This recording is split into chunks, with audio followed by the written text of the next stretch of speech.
Hello, ಎಲ್ಲರಿಗೂ ನಮಸ್ಕಾರ. Welcome back to my YouTube channel. ಇವತ್ತಿನ ರೆಸಿಪಿ ಟೊಮ್ಯಾಟೊ ಪಪ್ಪು ತುಂಬಾ ಈಸಿಯಾಗಿ ಹಾಗೆಯೇ ಸಿಂಪಲ್ಲಾಗಿ ಹೇಗೆ ಮಾಡೋದು ಅಂತ ನೋಡೋಣ. ಮೊದಲಿಗೆ ಒಂದು ಕಪ್ಪಷ್ಟು ತೊಗರಿಬೇಳೆನ ಒಂದು 30 ಮಿನಿಟ್ಸ್ ಸೋಕ್ ಮಾಡ್ಕೋಬೇಕು.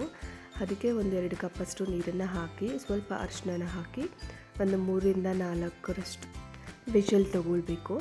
ಅದು ಆಗೋಷ್ಟರಲ್ಲಿ ಇನ್ನೊಂದು ಕಡೆ ಒಂದು ಪ್ಯಾನ್ಗೆ ಒಂದು ಸ್ವಲ್ಪ 2-3 ಸ್ಪೂನಷ್ಟು ಆಯಿಲ್ನ ಹಾಕಿಬಿಟ್ಟು ಎಣ್ಣೆ ಬಿಸಿ ಆದಮೇಲೆ ಒಂದು ಅರ್ಧ ಸ್ಪೂನ್ ಸಾಸಿವೆ ಹಾಗೆ ಸ್ವಲ್ಪ ಕರಿಬೇವಿನ ಸೊಪ್ಪು, ಸ್ಮ್ಯಾಶ್ ಮಾಡಿಟ್ಟಿರೋ ಅಂಥ ಬೆಳ್ಳುಳ್ಳಿನ ಹಾಕ್ಕೊಂಡು ಲೈಟಾಗಿ ಕಲರ್ ಚೇಂಜ್ ಆಗೋ ತನಕ ಇದನ್ನು ರೋಸ್ಟ್ ಮಾಡ್ಕೊಳ್ಬೇಕು ಆಯಿಲಲ್ಲಿ.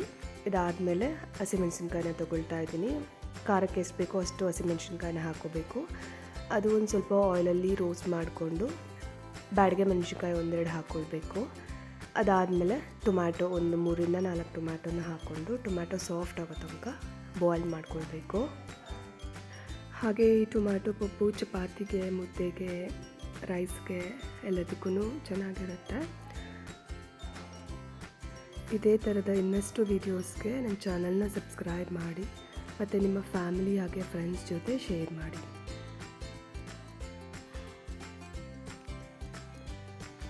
ಒಂದು ಸ್ವಲ್ಪ ಬೇಕಿದ್ರೆ ಅರಿಶಿನ ಕೂಡ ಆ್ಯಡ್ ಮಾಡ್ಕೊಳ್ಬೋದು ಟೊಮ್ಯಾಟೊ ಬಾಯ್ಲ್ ಆಗಬೇಕಾದ್ರೆ.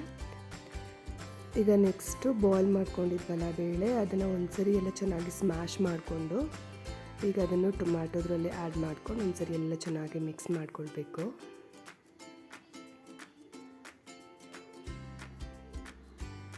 ಇನ್ ಕೇಸ್ ಏನಾದರೂ ಸಾಲ್ಟ್ ಬೇಕು ಅಂದರೆ ಈ ಟೈಮಲ್ಲಿ ಒಂದು ಸ್ವಲ್ಪ ಸಾಲ್ಟ್ನ ಆ್ಯಡ್ ಮಾಡಿಕೊಂಡು ಒಂದ್ಸಲಿ ಎಲ್ಲ ಚೆನ್ನಾಗಿ ಮಿಕ್ಸ್ ಮಾಡಿಕೊಂಡು ಕುದಿಸ್ಕೊಳ್ಬೇಕು.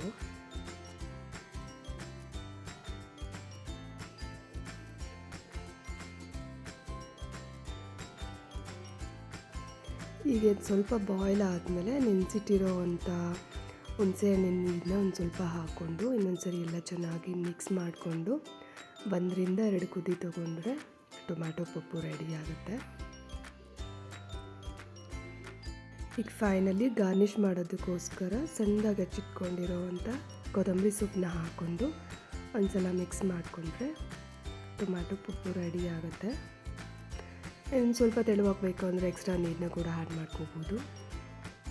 ಈ ರೆಸಿಪಿನ ನೀವು ಒಂದು ಸಲ ಟ್ರೈ ಮಾಡಿ ಹೇಗೆ ಬಂತು ಅಂತ ಕಮೆಂಟ್ ಮಾಡಿ. Thank you for watching the video.